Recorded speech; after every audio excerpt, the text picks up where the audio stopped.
Le concours Tête chercheuse, c'est un concours qui s'adresse aux équipes de recherche normandes, que ce soit de la recherche publique ou de la recherche privée. Et donc on invite ces équipes de recherche à déposer un projet de médiation en culture scientifique. Donc déposer un projet de culture scientifique et chaque année, depuis l'année 2010, on a un lauréat qui reçoit le prix musée Schlumberger, parce que c'est la fondation musée Schlumberger donc, qui finance ce concours Tête chercheuse, qui vient récompenser le meilleur projet de culture scientifique qui a été imaginé par une équipe de recherche normande. La particularité de l'édition 2016 de ce concours Tête chercheuse, c'est que les équipes de recherche candidates, elles ont une journée en dialogue et en co-création avec des participants, avec des publics. Elles ont une journée pour finalement imaginer leur projet de culture scientifique.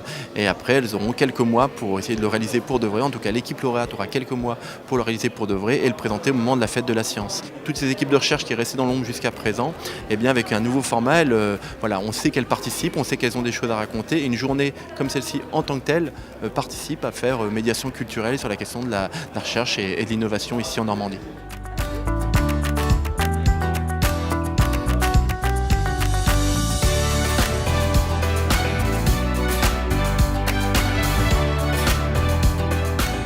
La Fondation Schlumberger est impliquée dans l'aide à la recherche en particulier et en règle générale à tout ce qui touche à la culture scientifique et technique, puisque tout simplement les fondateurs de cette fondation, dans les années 70, ont eu comme but de favoriser la culture scientifique, la connaissance, mais aussi d'aider les chercheurs.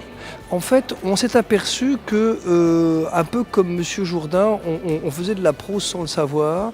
Ça veut dire que je pense qu'on était nous-mêmes déjà sur des modes participatifs, dans notre fonctionnement même de l'équipe.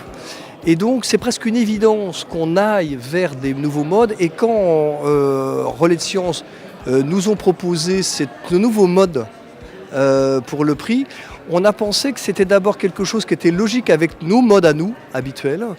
On a une volonté aussi de plus en plus d'aller vers ce type de travail pour aborder des projets, même en interne dans l'équipe. Et puis je dirais que ça fait aussi partie de la redynamisation du prix. Un prix scientifique, déjà 6 lauréats, il est hors de question, je pense, qu'on se rendorme. Donc c'était un bon moyen de nous réveiller.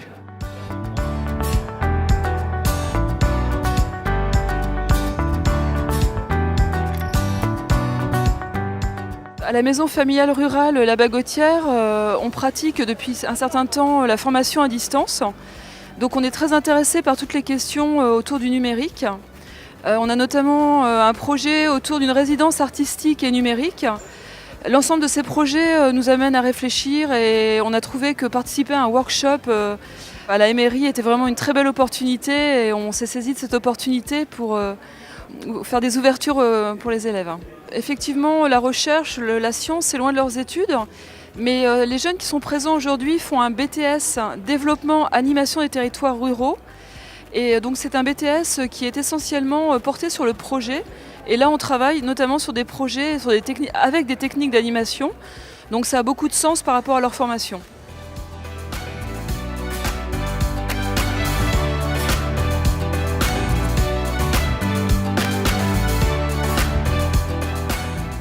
Ce qui m'intéresse dans le concours Tête chercheuse, c'est l'idée d'ouvrir les portes de nos laboratoires au grand public et de leur permettre d'accéder à nos recherches, à nos travaux, dans des domaines qu'ils ne connaissent pas particulièrement.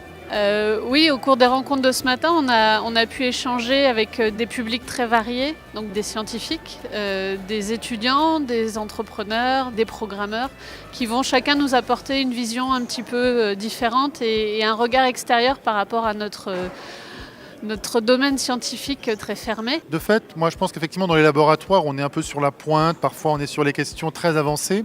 Et en fait, à se confronter au public, on revient peut-être sur des fondamentaux et puis on revient sur des éclairages. On voit que certains éclairages ont des éclairages différents de ce qu'on fait. Et du coup, on est peut-être obligé d'insister sur des aspects qui nous paraissent peut-être mineurs, mais qui sont les aspects justement en quoi c'est utile pour la société, en quoi ce que l'on peut faire va servir et en quoi ça peut être approprié par les gens.